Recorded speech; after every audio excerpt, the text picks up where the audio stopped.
नमस्कार, आप सभी का स्वागत है हमारे इस चैनल ई2ए यानी इंटरेस्टिव एकेडमिया में।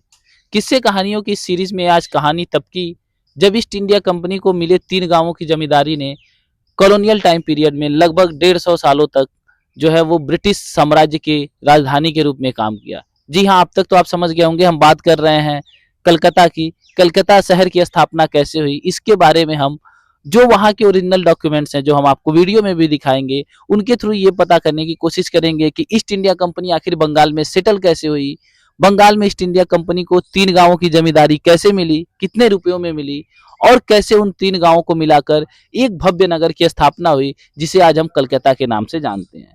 इस बारे में चर्चा करने के लिए मेरे साथ मौजूद हैं सुकृत, जो कि सेंटर फॉर हिस्टोरिकल स्टडीज से पीएचडी कर रहे हैं। और इंटरेस्टिंग बात यह है कि ये कलकत्ता के निवासी हैं। कलकत्ता के निवासी होने के नाते हम लोगों से ज़्यादा इनको जानकारी है कि कलकत्ता शहर की इस्टेब्लिशमेंट कैसे हुई, इसकी कॉलोनियल लीगेसी क्या थी। तो इसके बारे में सुकृत जी बात करेंगे। मैं आपको अपना परिचय दे देता हूं। मेरा नाम समीर मणि त्रिपाठी है और मैं भी सेंटर फॉर हिस्टोरिकल स्टडीज से पीएचडी कर रहा हूं। तो इसके पहले कि हम कलकत्ता की स्थापना कैसे हुई, कलकत्ता बना कैसे, एक शहर कैसे बना जिसके बारे में सब जानते हैं कि जॉब चारनाक ने जो है कलकत्ता की इस्टेब्लिशमेंट की। लेकिन उसके पहले की जो उसका जो बैकग्राउंड होता है उसके बारे में हम बात कर लेते हैं कि ईस्ट इंडिया कंपनी जो है वो 1600 में स्टैब्लिश होती है। वो भारत आती है, भारत में वो व्यापार के लिए आती है। जब हम देखते हैं कि 17वीं सेंचुरी में जब कंपनी आती है तो उसका एक तरीके से एटलीस्ट डिक्लेयर जो गोल होता है वो ये होता है कि भूभाग नहीं व्यापार, यानी लैंड नहीं, हम ट्रेड करने आए हैं। तो इसी से रिलेटेड मेरा पहला क्वेश्चन ये है शुक्र जी कि जब ईस्ट इंडिया कंपनी स्टैब्लिशमेंट होती है बेसिकली बंगाल में, ईस्ट इंडिया कंपनी की अर्ली हिस्ट्री क्या रही है और इसने 17वीं सेंचुरी में, जो कि उस समय मुगल एम्पायर एक तरीके से आप देखें अपने पीक पे था, औरंगजेब जिंदा था, शाहजहां था, तो उस टाइम पे बंगाल में ईस्ट इंडिया कंपनी ने कैसे अपने आप को स्टेब्लिश किया, उसका अर्ली एक्सपेंशन क्या रहा और ट्रेड एक्टिविटीज उसकी कैसी बढ़ी, अगर आप बंगाल में अर्ली सेटलमेंट के बारे में बताएं तो। जी। तो ईस्ट इंडिया कंपनी जैसे कि बहुत सारे लोगों को पता है कि 1600 के जो लास्ट डेट था उसी दिन 31 दिसंबर को उसी दिन क्रिएट किया गया था और उसको एक रॉयल चार्टर मिला था from the queen of England at that point of time, queen Elizabeth one, कि आपको ईस्ट इंडीज में ट्रेड करने का परमिशन दिया जा रहा है और उसी के ऊपर आपका ही मोनोपोली रहेगा। तो इसके बाद जो ईस्ट इंडिया कंपनी है they reached out to India for trade and उस समय मुगल एम्पायर था और आप लोग जानते हैं कि अकबर के मृत्यु के बाद सम्राट थे जहांगीर। तो मुगल सम्राट के दरबार में थॉमस रो को भेजा गया। Thomas Roe got the farman from Jahangir and therefore the East India Company started trading in India. Initially उनका ट्रेडिंग एक्टिविटी सूरत तक सीमित रहा जो वेस्टर्न कोस्ट में था, पर gradually East India Company realised कि ईस्टर्न कोस्ट में भी बहुत सारे ट्रेडिंग अपॉर्चुनिटीज है, सिर्फ वेस्ट कोस्ट में नहीं, क्योंकि बंगाल इस समय उसको माना जाता था कि मुगल एम्पायर के सबसे रिचेस्ट प्रोविंस था। चाहे टेक्सटाइल्स हो, चाहे एग्रेरियन प्रोडक्ट्स हो, चाहे बहुत सारे दूसरे तरीके का कंज्यूमर प्रोडक्ट्स हो, Bengal was considered richest province of the Mughal Empire. So East India Company also started trading in Bengal. इस बंगाल में ईस्ट इंडिया ट्रेडिंग कंपनी का जो पहले ट्रेडिंग आउटपोस्ट था वो हुगली में था और हुगली, क्योंकि हुगली उस समय मुगल एम्पायर का बड़ा पोर्ट था। Gradually they started expanding the trading operations और उन्होंने फैक्ट्रीज या कोठी बनाया across eastern India in places like Balasore, Murshidabad, in Patna, etc. By the 1660s, the East India Company's operations spread across Bengal. तभी तक कोलकाता एस्टेब्लिश नहीं हुआ था, पर इधर एक बहुत इंपॉर्टेंट ट्रांसफॉर्मेशन होने लगता है। East India Company got into conflict with the Mughal empire many times and military conflicts भी हुआ and so they started feeling the need for forts, किला के जरूरत उन्हें महसूस होने लगा। इसीलिए हमें देखते हैं कि मद्रास का भी एक फोर्टिफिकेशन होता है जब मद्रास वो लोग एक्वायर करते हैं फ्रॉम द लोकल रूलर्स। इसी तरह बॉम्बे का भी एक फोर्टिफिकेशन होता है which they got from the Portuguese as a dowry. तो कलकत्ता का हिस्ट्री को हमें इसी में सिचुएट करना पड़ेगा कि ये जो ट्रेड और ट्रेड हो रहा था ईस्ट इंडिया कंपनी का बंगाल में और डिफेंस का जो नीड था for protecting this trade, how these two factors combined to define the East India Company's policy further in Bengal. जी, तो आपने ये बता दिया कि बेसिकली कलकत्ता की ज़रूरत एक तरीके से ट्रेड और डिफेंस दोनों के लिए थी। तो इसी चर्चा को हम आगे बढ़ाते हुए अगर हम बात करें कि क्या हमारे पास कुछ ऐसे ओरिजिनल डॉक्यूमेंट्स हैं जिनके थ्रू हम ये ट्रेस कर सकें कि एक्चुअल में ब्रिटिशर्स ने कलकत्ता के लिए जो 3 गांव थे उनकी जमींदारी कैसे ली थी, या फिर कलकत्ता को उन्होंने एक्वायर कैसे किया था, और कलकत्ता के बनने की पूरी कहानी क्या थी, अगर आप वो दर्शकों को बता सकें तो। जी। तो before I come to the documents, हमें थोड़ा-सा ये कहानी पता होना चाहिए कि कलकत्ता कैसे एस्टेब्लिश्ड हुआ और क्यों एस्टेब्लिश्ड हुआ। तो जैसे कि हमने बताया कि मुगल एम्पायर के साथ ईस्ट इंडिया कंपनी का कॉन्फ्लिक्ट शुरू हो गया था। 1680s में हमें एक इंसिडेंट देखने को मिलता है कि एक चाइल्ड्स वॉर हुआ था। बेसिकली ईस्ट इंडिया कंपनी और मुगल एम्पायर के बीच एक बहुत बड़ा कॉन्फ्लिक्ट हुआ over payment of taxes and permission for factories, and there were many other factors as well. तो ईस्ट इंडिया कंपनी ने मुगल के साथ एक विरोध शुरू किया. Ultimately that conflict did not succeed and the East India Company had to beg for Aurangzeb's clemency.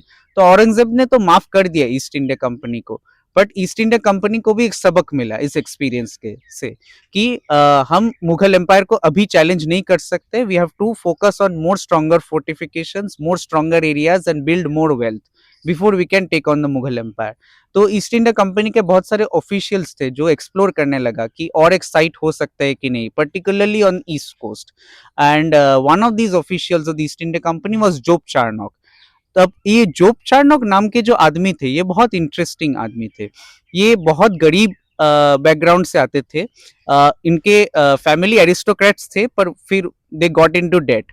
तो काम के लिए उसको इंडिया में आना पड़ा and he used to work as a writer for the East India Company. Now ये writer post जो होता था वो बेसिकली क्लेरिकल पोस्ट जैसा होता था. लेटर्स ड्राफ्ट करना, रिकॉर्ड्स मेंटेन करना इत्यादि इसको करना पड़ता था.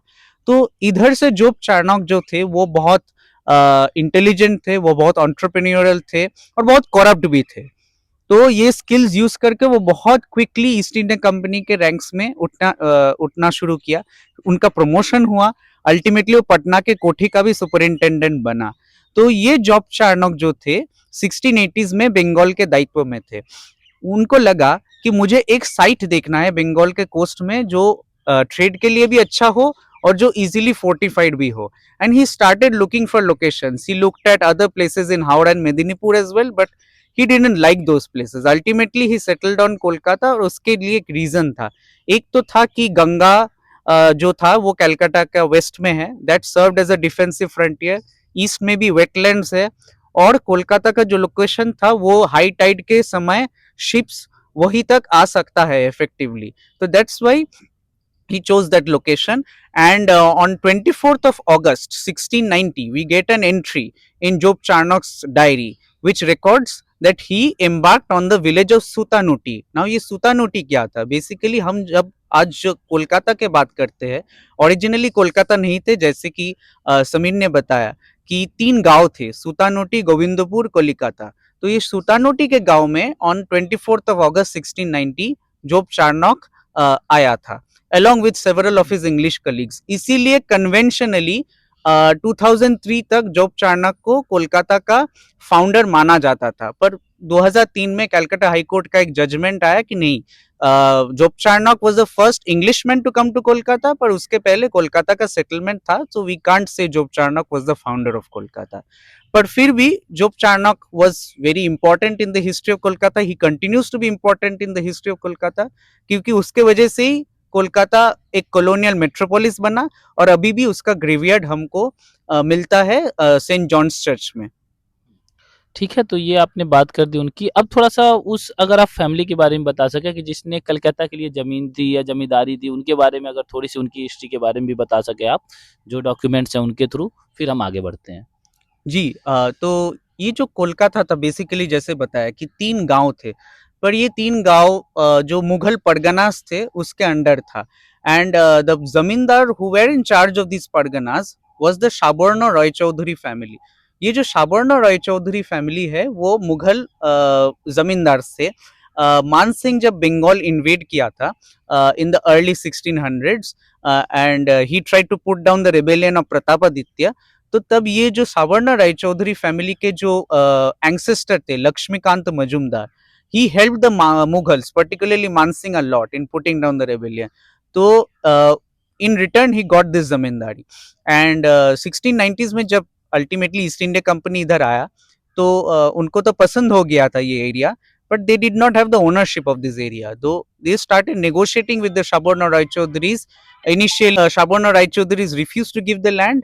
However, the East India Company was not to give up. तो उन्होंने मुगल एम्परर के पास रिक्वेस्ट भेजा. मुगल गवर्नर जो थे बंगाल के उस समय, इब्राहिम खां, उसके पास भी उन्होंने रिक्वेस्ट भेजा कि आप मुझे कोलकाता का सेटलमेंट दे दीजिए, आपका ट्रेड भी होगा, आपका भी रेवेन्यूज आएगा, हमारे भी प्रॉफिट होगा. तो after a long negotiation, the Shaborna Roy Chaudhary family agreed to hand over Kolkata to the East India Company in lieu of 1300 rupees. तो समझिए, आज के हिसाब से अगर हम 1300 रुपये समझते हैं तो वो गलत होगा. उस समय के हिसाब से 1300 रुपये का कीमत क्या हो सकता है, आप बता कर सकते हैं. तो in 1300 rupees, the Shaborna Roy Chaudhary family sold the zamindari rights of Kolkata to the East India Company. ये इंपॉर्टेंट चीज है याद रखने के लिए कि ये ओनरशिप राइट्स ट्रांसफर नहीं हुआ, जमींदारी राइट्स ट्रांसफर हुआ, the right to collect taxes on behalf of the Mughal empire. हालांकि ये भी है कि ये इफेक्टिव ओनरशिप ही था एक तरीके से. तो ये जो लैंड ट्रांसफर हुआ from Sabarna Roy Chaudhary family to the East India Company, ये 1698 में हुआ. तो 1690 में Job Charnock and his colleagues came to Kolkata, but it was only in 1698 that the East India Company officially got the zamindari possession of Calcutta, so to speak, of the three villages of Shutanoti, Govindpur and Kolikata, to be more specific. तो मैं दर्शकों को बता दूं, यहाँ पे एक interesting जानकारी है. जैसे हम लोग पढ़ते हैं, जब तक हम बेसिक लेवल में नहीं जाते हैं, जो कहा जाता है माइक्रो लेवल पे नहीं जाते, तो हम ये चीज़ें नहीं. जैसे हमने टेक्स्ट बुक में क्या पढ़ा, हमने टेक्स्ट बुक में यही पढ़ा है कि जो 3 गांव थे, इनकी जमींदारी मुगल जो सूबेदार था या जो लोकल वहाँ का रूलर था, उसने ईस्ट इंडिया कंपनी को दे दी थी. लेकिन आपने जो बताया, और ये लोगों को भी जानना चाहिए कि इनिशियली जो वहाँ की फैमिली थी जिसके पास एक्चुअल जमींदारी थी, उन्होंने देने से रिफ्यूज कर दिया था. और कहीं ना कहीं एक जो हायर अथॉरिटी थी, उन्होंने उसको इस बात के लिए एग्री किया कि आपको अपनी जमीन देनी चाहिए. तो ये चीजें भी लोगों को जाननी चाहिए. और एक आखिरी क्वेश्चन, चूंकि हम लोग टाइम हम लोग का खत्म हो रहा है, तो एक आखिरी क्वेश्चन ये है कि जैसे 1698 में कलकत्ता तो बन गया, या कलकत्ता की जो फाउंडेशन रख दी गई, तो हम एक टाइम ब्रेक होगा, हम ये चाहते हैं इस सीरीज को हम थोड़े और आगे ले जाएं. लेकिन अगर आप प्लासी के बैटल तक, ठीक है, before the battle of Plassey और on the eve of the battle of Plassey, 1698 से लेके 1757 तक जो कलकत्ता की जर्नी रही, अगर उसके कुछ इंपॉर्टेंट हाईलाइट्स को आप बता सकें तो. हाँ, देखिए, इनिशियली आफ्टर द एस्टेब्लिशमेंट ऐसे नहीं कि बहुत सारे लोग इमीडिएटली कोलकाता आना शुरू किया.